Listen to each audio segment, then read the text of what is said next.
Welcome back to The Full View. Now, Defend Our Democracy has called on all South Africans over the age of 18 to ensure they have a say in the future of the country by registering to vote this weekend. The IEC has set aside this weekend as the final voter registration drive ahead of the upcoming national elections. Some 15 million eligible voters in South Africa are still not registered. Rev Moss Ntlha, a Defend Our Democracy National Committee member, is with us to shed more light on this story. Reverend, thank you so much for your time and welcome. Look, tell us why you're encouraging all eligible voters to go out in their numbers and register this weekend and be part of shaping the future of this country. Thank you, Alicia, for that this opportunity. We, as Defend Our Democracy, feel that it's a unique opportunity. We've had of the growing interest from the IEC side about people registering new entrants to the voters' roll, and that's very heartening. But as we know, there are still quite a significant number of people who remain outside of the voters' roll. At 15 million South Africans are not registered to vote, and that means that many people have lost hope. That many people have lost a sense of agency, a sense that they are able to do anything about their lives, the future of this country, and so on. And so our sense is that it is an indictment on us as a society that we've done that to the peoples of this country.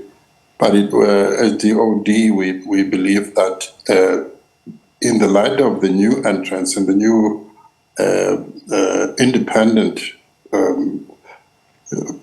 candidates who are able to stand for elections this year, as well as the plethora of other political parties that have registered as contestants to power, that gives all the more the diversity of options for South Africans. And so we believe that it's a unique opportunity to engage, a unique opportunity to cast their vote, a unique opportunity to be an influencer of what happens in this country. And so we do want to add our voice to the IEC and civil society more broadly.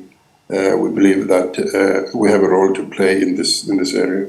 Absolutely, Reverend. What do you think is the reason that young people particularly do not necessarily take part in elections, Reverend? Is it a lack of voter education or just little interest in the political sphere? And also, who is it incumbent upon to effect voter education? Is it political parties or is it the IEC? I suppose the biggest task our nation faces is to give credibility to politics. I think we have come to a place where politics is a disillusioning part of our national life, where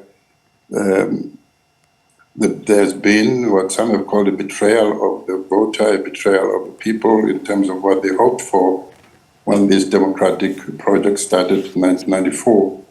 And so I think the biggest part to mobilize the people to vote is to change course, to change direction with regard to where we're going as a society. And that's precisely why the people should go to the polls and vote.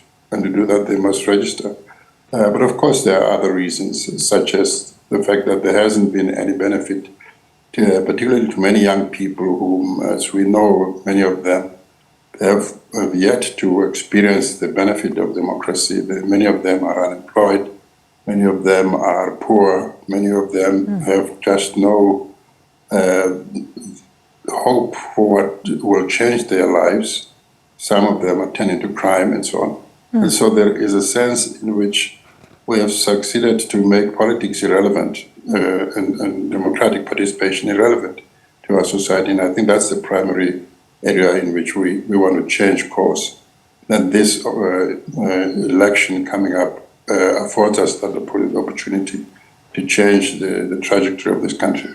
And Reverend, look, how do you then suggest we can change this and overemphasize the importance of being an integral part of decision-making as well as shaping the future for generations to come?